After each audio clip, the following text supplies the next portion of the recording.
So we're going to get on to our second talk, which will be Security from an Architecture First Perspective by Rick Kaseman.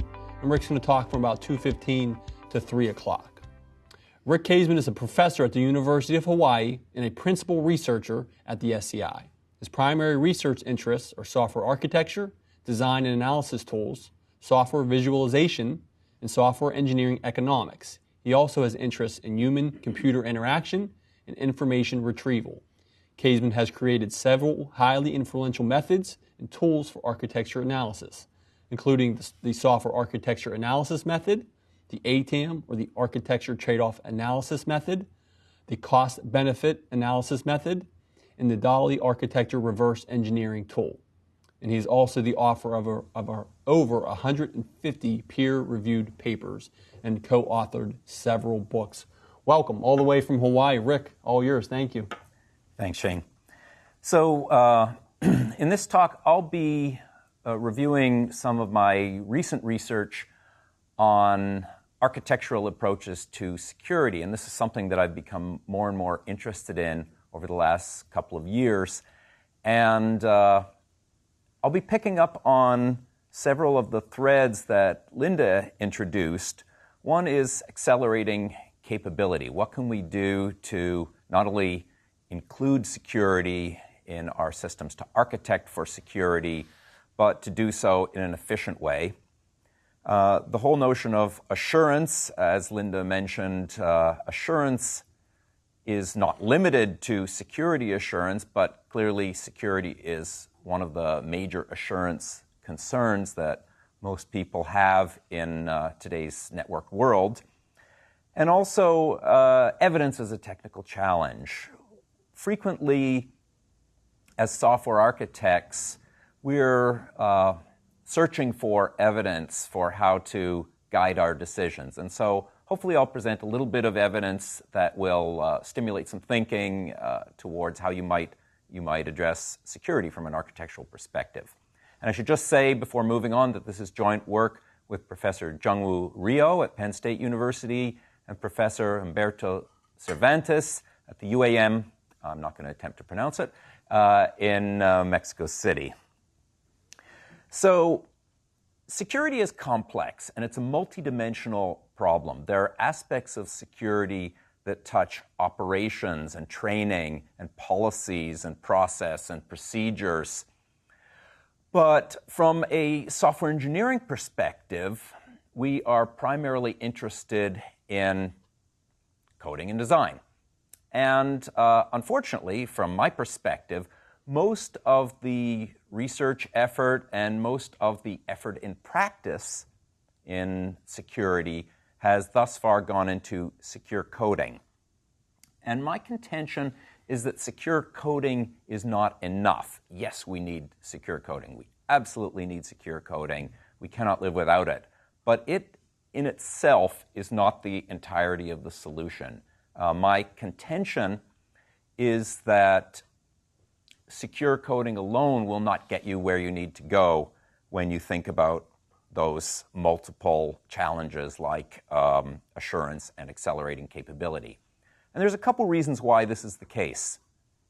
First of all, security is a weakest link phenomenon. And what I mean by that is that if you think about other quality attributes like modifiability or performance, if you take on some technical debt in your system, you do some hacks, you duct tape some components together to quickly get some capability to the market or to make a quick change to an existing system, perhaps you'll compromise the modifiability of the system a little bit in doing so.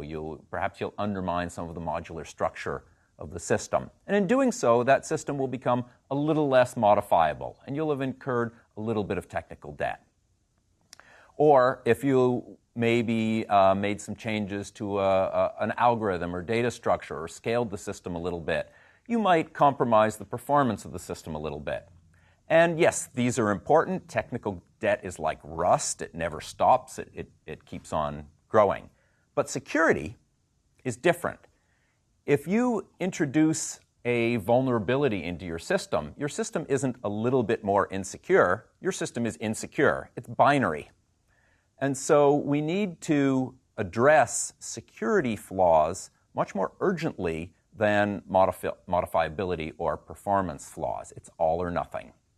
Secondly, secure coding is not enough because secure coding is expensive.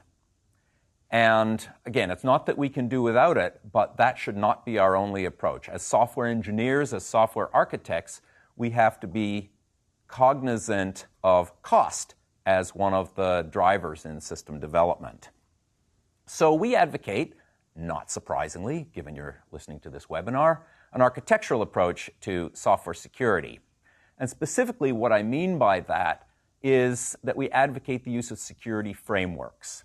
And I will talk a little bit more about security frameworks in a minute.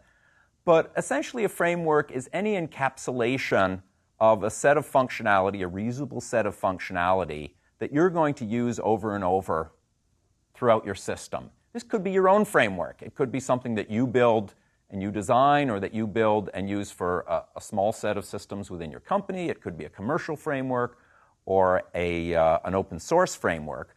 But the point of a security framework is that you have a consistent platform upon which you build your approach to security. You are not doing security simply based on coding the right stuff, but you are allocating the security concerns to a specific portion of your architecture.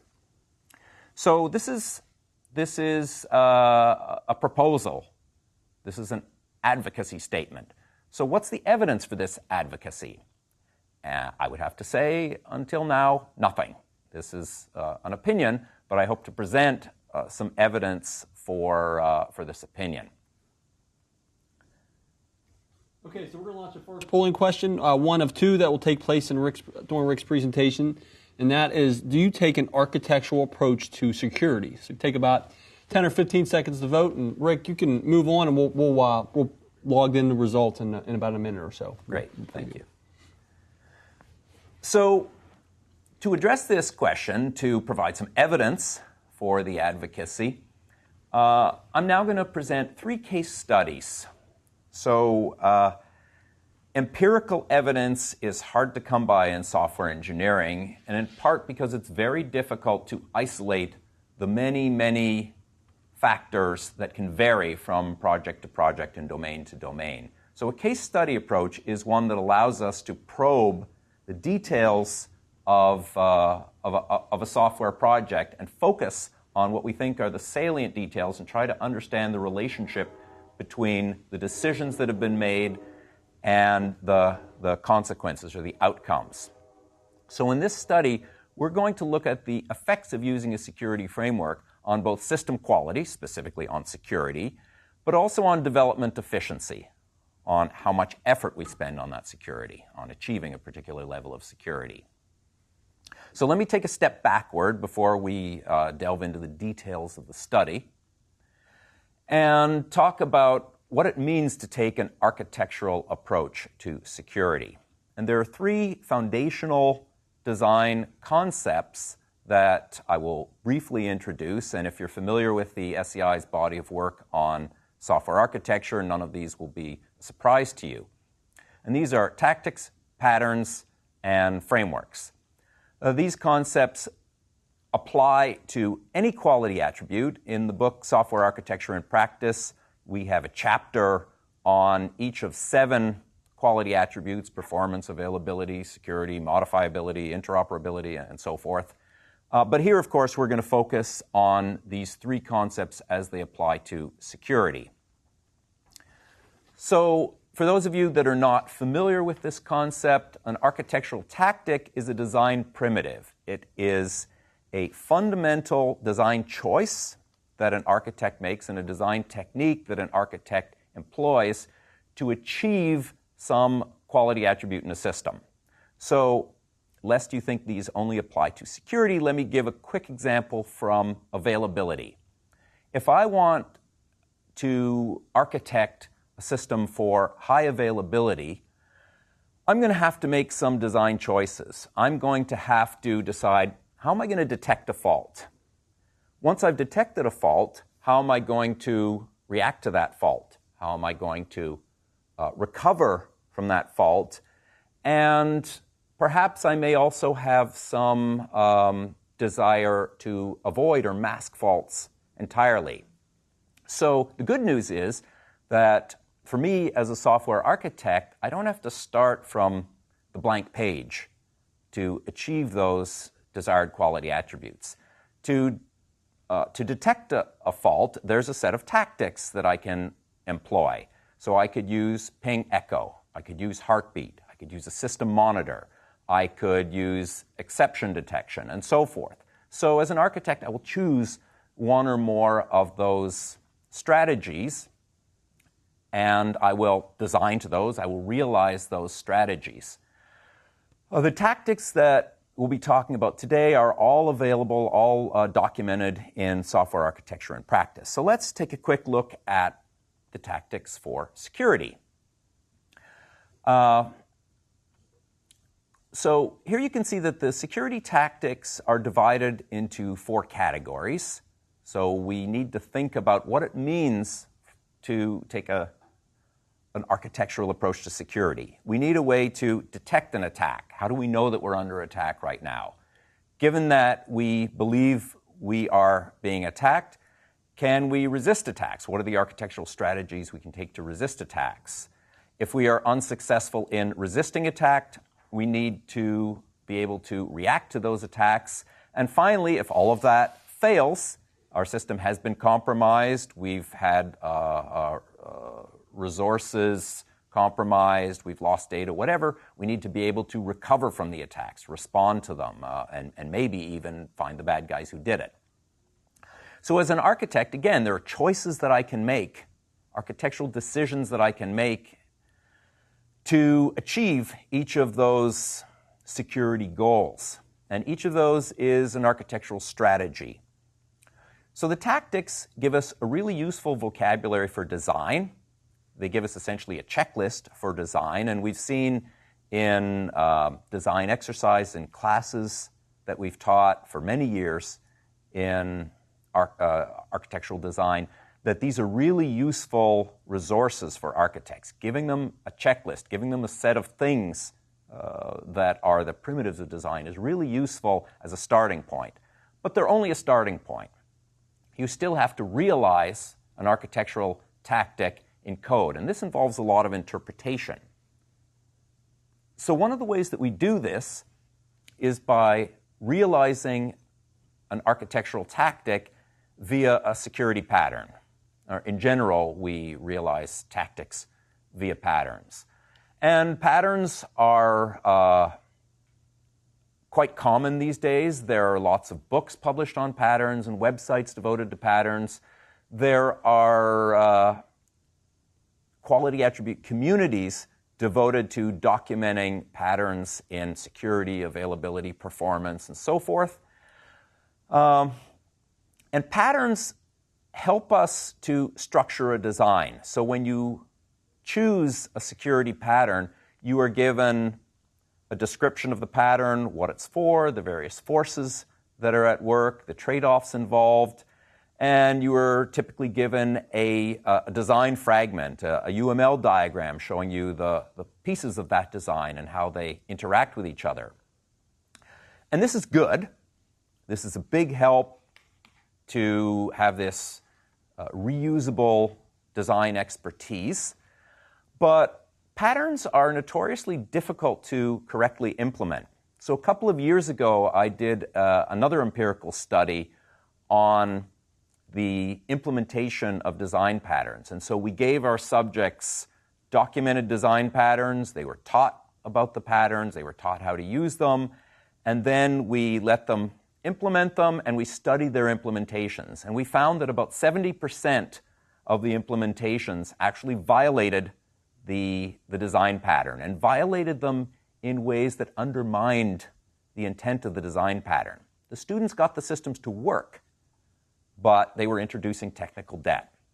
So patterns are a great asset, but they're often difficult to correctly implement and maintain. They can erode over time, and no system is built from a single pattern. An architect may choose a number of patterns, perhaps dozens of patterns, in implementing an entire system, and those have to be combined. They have to live together and play together nicely.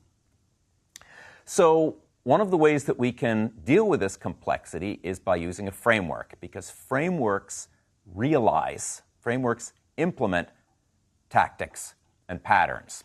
So a framework here is a reusable software element that provides some generic functionality.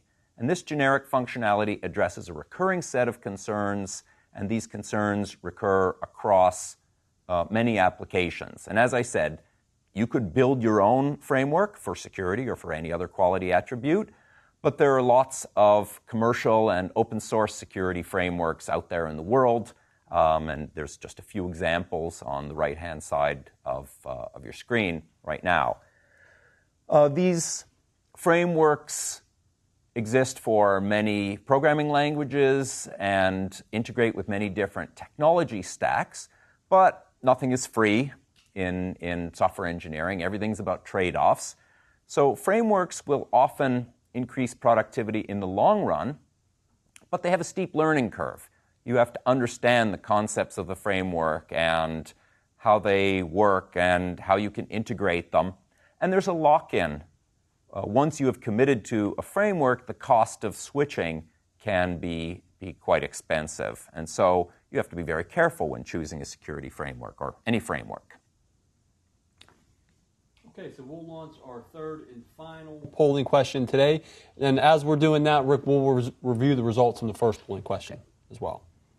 So that polling question is launched. And then from the first question, which was, do you take an architectural approach to security? We had 8% say never, 13% seldom, 41% occasionally, 27% frequently, and 11% always. So is that 38% that looking at this surprising to you? Is that something you're seeing more? I'm encouraged. I'm encouraged by that, but obviously it's still a minority. And so hopefully the evidence that I'm presenting will encourage more of you out there to at least consider an architectural approach to security. Okay, we'll review the next one a little bit later. Thank you. Okay, so given this set of design concepts, tactics, patterns, and frameworks, we wanted to understand how architects approach security in the real world and how well these various design approaches perform. How well do they succeed in securing the system? How vulnerable is a system given that you've employed one or more of these concepts? And also, how does it affect your cost of creating and maintaining a secure architecture? So in our case study, we had 3 subjects. These 3 subjects were from different domains, located in different countries, working on systems of different size. So the first one was a system maintained by a company called Code One. And Code One is a security company located in South Korea. They've created their own security framework. And they had been hired by another company whose name we cannot reveal. Code One had been hired to refactor a system that we're calling Acme, which was a web application. And so when we look at the Acme system, we're going to look at Acme before, where there was no security framework employed, and Acme after, where Code One had refactored the system and had inserted their own security framework. The second example comes from a company called QuarkSoft. Oh, I should say that Code One in South Korea, we have a direct contact with that company via Professor Rio at Penn State. The second one, QuarkSoft, is a software consulting firm in Mexico City, which Professor Cervantes had a relationship with. And as a software consulting company, they are dealing with and managing many projects simultaneously, and so they had developed an internal project management application, a web-based application for managing and monitoring and collecting information about the progress of these projects. And they had developed this application from the ground up using 2 security frameworks, ZK and Spring Security. The third example is an open source project, an electronic medical record system called OpenEMR, and they had written the system in PHP. They had not employed any security framework whatsoever. So those were our 3 case studies, our 3 subjects. And what we did in the case study is, first of all, we interviewed the architect. So we had one person in the team had established a personal relationship with the architect on each of these projects. So we interviewed the architect regarding their approach to security. We asked them about the size of the system, and we asked them about how much effort they spent on securing the system. And then we scanned the system using AppScan, which is a commercial security scanner from IBM, a more or less industry standard security scanner. And our goal was to understand the trade-off, the costs and benefits of the various approaches to security to determine whether there's an optimal project strategy. So first of all, our interview. The interview took about 2 hours in total. So we started off by asking the architect, what were the primary drivers? What were the most important quality attributes for the system? And among those quality attributes, where did security rank? How important was security? For the second question, we asked, what approaches have they taken to address security in the architecture? And what we did there is we used our catalog of security tactics as interview questions, and I'll show you examples in a moment. So for each, we took each security tactic and we turned it into a question. And we asked the architect, are you doing this in your architecture? And tell us something about how you're actually realizing this tactic. We asked them how they reason about trade-offs in the system.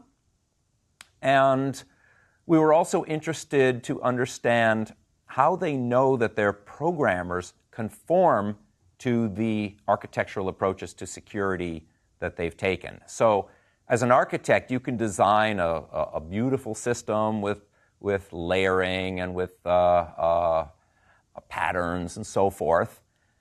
And then perhaps your programmers go and implement whatever they like with little or no relationship to what you've designed. So one of the jobs of an architect is to ensure conformance of the implementation to the design. So we wanted to know, how did they ensure conformance? How do they know that the programmers were really programming what was expected of them?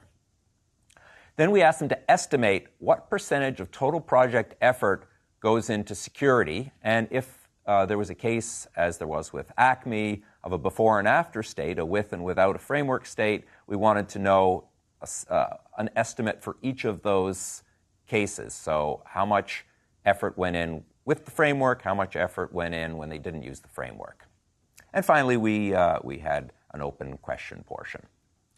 So let's focus on part 2 of the interview.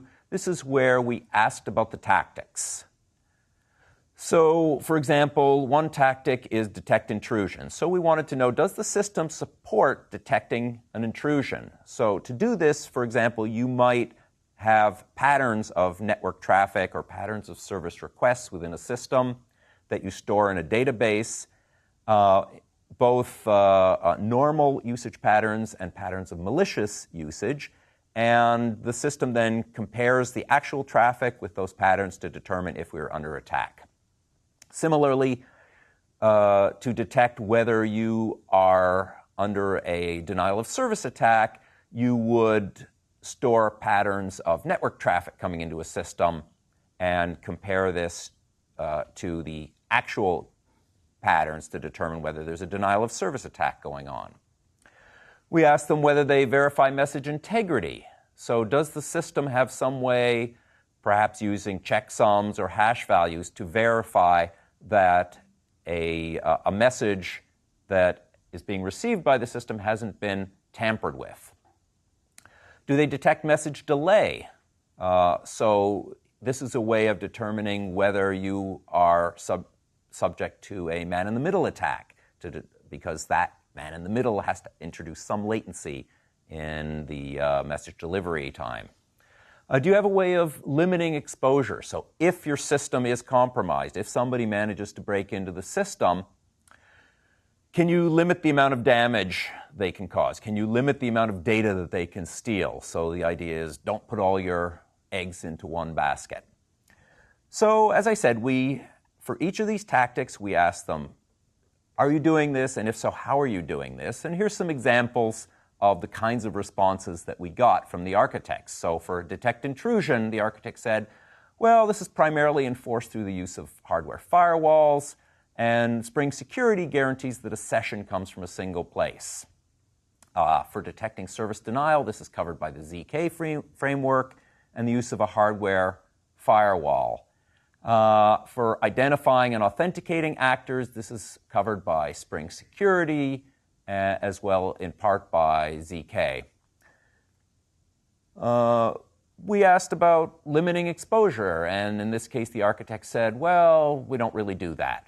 We don't have an architectural approach to that. Or we don't have an architectural approach to automatically revoking access. So if an actor in the system appears to be behaving suspiciously and we would like to revoke their privileges, we would have to do that manually. Do you have a way of informing actors that the system is under attack? Well, no, we don't have a way within the system of doing that. So that was our interview. We also collected some metrics, some objective measures of system quality, of security. And again, we ran AppScan over each of the systems, and AppScan categorizes vulnerabilities as high, medium, low, or informational. We were most interested in the high consequence vulnerabilities. We also measured the application size using a couple packages, and security effort was estimated by the interviewees. So what we had in our case studies was a spectrum of different security approaches in terms of the level of architectural support for security, the degree of adoption of frameworks. There was a full adoption case. That was QuarkSoft, where they architected from day one using security frameworks. There was the partial adoption approach, and this was what was taken by Code One. They adopted a system that did not have an architectural approach to security, and they inserted that partway through the life cycle. And there was the no adoption approach, where OpenEMR and Acme before didn't use any security framework whatsoever. Here are the results. So you can see we have 4 systems represented here. There's Acme before, Acme after, QuarkSoft, and OpenEMR, along with the approach of each. There's in the second row, you see the size of each system in KLOC. The third row tells an interesting story. So Acme before suffered from 154 high impact vulnerabilities. Acme after suffered from 0. QuarkSoft, 0. OpenEMR, 8. And again, remember, security is binary. Any number greater than 0 is potentially a disaster for the system. So you really want to see 0 high impact vulnerabilities. That would be your desire. We also cataloged the number of tactics employed by each of the architects in the architecture, and you can see that OpenEMR and Acme before, again, employed the fewest. Acme after and QuarkSoft employed the most. But the next row, the number of tactics in business logic, tells you how much of the security was implemented by the programmers in the stuff that they had to write versus how much was in the frameworks. And there you see QuarkSoft wins. All of the security was handled by the frameworks. They implemented 0 tactics in their business logic. Finally, the estimated security effort in Acme before and in OpenEMR, the 2 cases of no adoption, they estimated about 20% of total project effort went into security. In Acme after partial adoption, that number goes down to 10%. And in QuarkSoft, full adoption, the architect estimated 3%. These were independent measurements. They didn't know about each other. They didn't know about each other's responses. But you see a surprising consistency. Furthermore, the QuarkSoft architect estimated that had they not used frameworks based on their experience with other systems, it would have been about 30% of project effort devoted to security, which is pretty consistent with the 20% numbers for Acme before and for OpenEMR. So what can we infer from these results? Well, it's good to take an architectural approach to security. As an architect, you probably know that the thing that you do last sucks the most. And if you leave security to as an afterthought, it's going to be more expensive, and you will not do as good a job. And this is exactly what our case studies demonstrated. Furthermore, the effort required for partial adoption, while less than no adoption, is still significant compared to the full adoption approach. So earlier is better.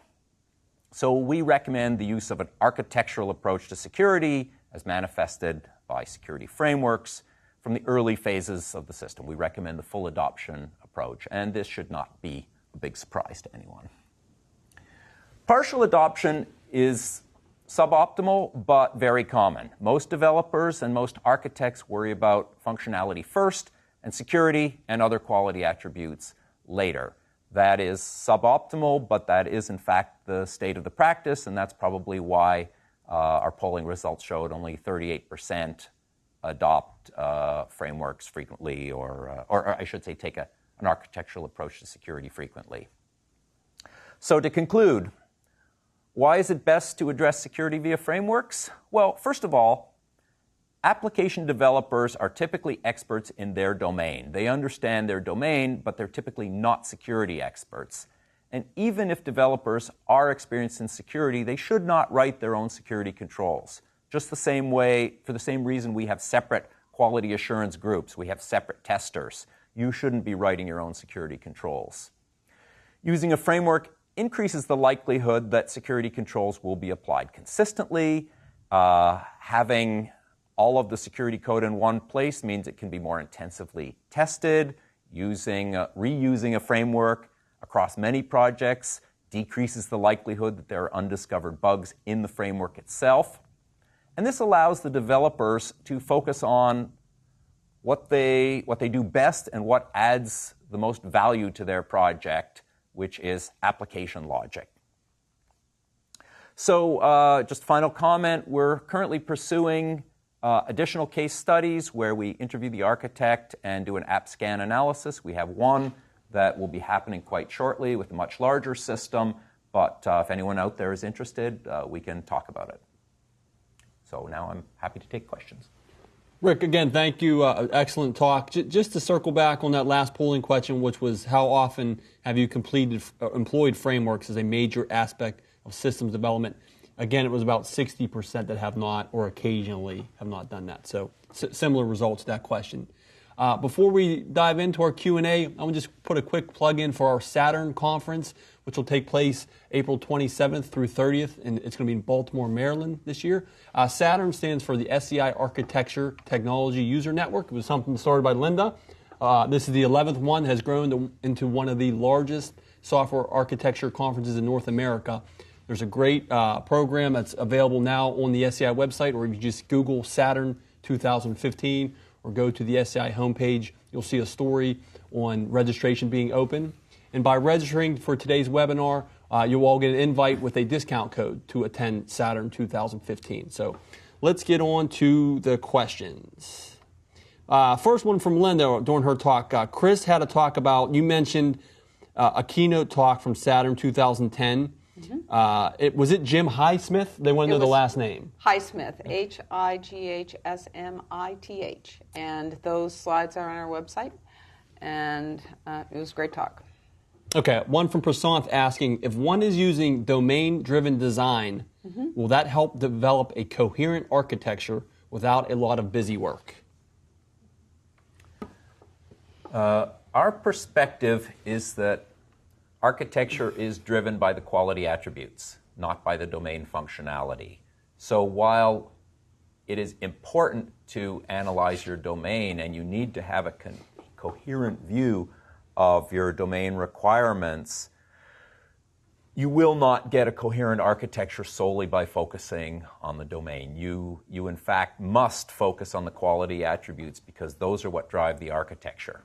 And in fact, if you think about it, when you refactor a an architecture, what you're doing is packaging the same functionality, the same domain functionality, in a different way to change some quality attribute to make it more modifiable or higher performing. So quality attributes and domain functionality are orthogonal to each other. So you have to pay attention to both, but it's the architectural concerns, the quality attributes, that drive the architecture.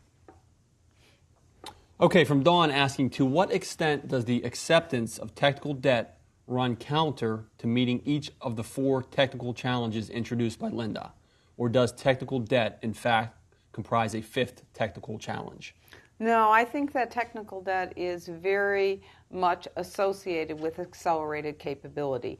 Because, in fact, the reason why people accrue technical debt is to avoid the cost of delay. In other words, to get the system out faster. And so you make a shortcut.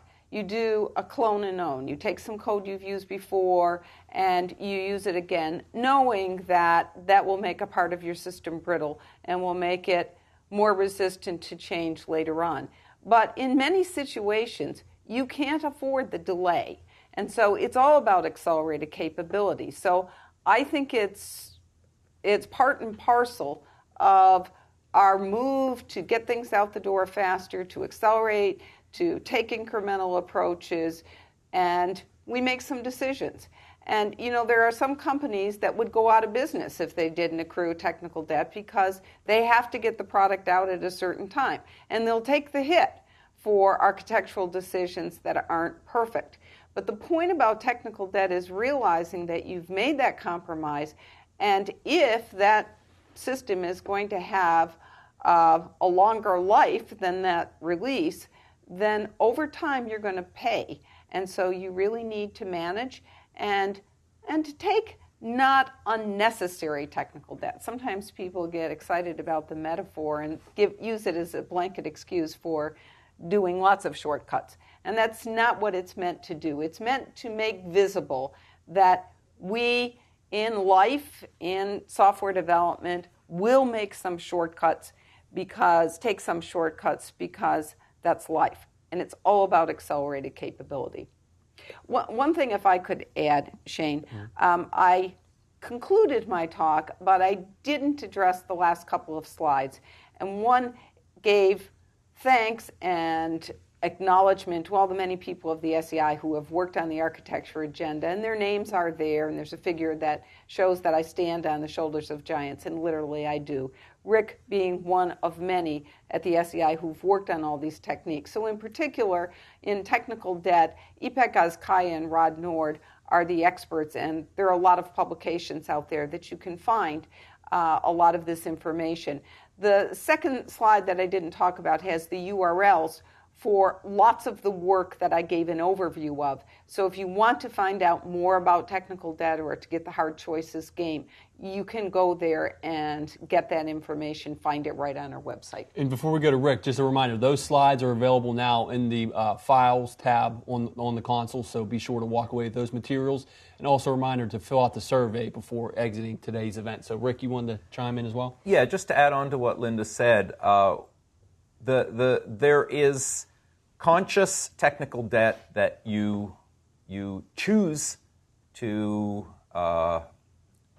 you choose to accept because you want to accelerate delivery. But there's also the unconscious technical debt, what I referred to as rust earlier, and that just accumulates, and frequently you don't realize that it's accumulating, but you see the consequences of it. Your system becomes harder and harder to modify, to debug, to evolve, to understand. And we have a suite of tools now that allow us to identify that technical debt and even to reason about the economic consequences of it and the consequences of refactoring it. So both kinds of technical debt are important. The point is you need to be conscious of it, you need to measure it, and you need to manage it. Right, and the tools that Rick just mentioned are part of this workbench that I described, and you know there are other tools that you can get from vendors. The point is, be aware and be prudent. Okay, from Carl asking, Linda touched on architecting for cloud computing. I agree that failing fast and cheap is a desired objective.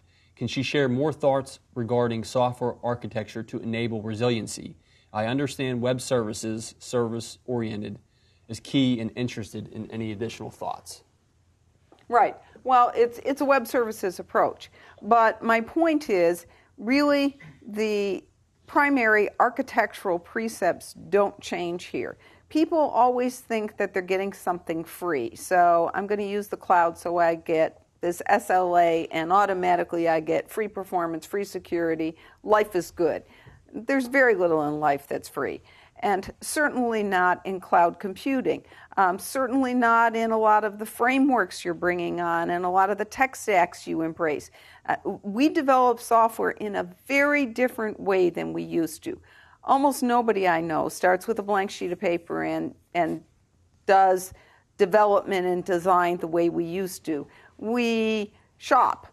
We look for frameworks, open source, tech stacks. We use web services that are tried and true. We go to cloud providers for storage and for computation power that we used to provide in-house. But in doing all of that, you are not excused from architecting your solution. And that's what I was talking about. And a lot of the principles that we address in terms of architecture are very relevant in cloud computing. Now, specifically in taking SOA approaches, there's again a lot of information on the SEI website about how, in fact, to take a service-oriented based approach.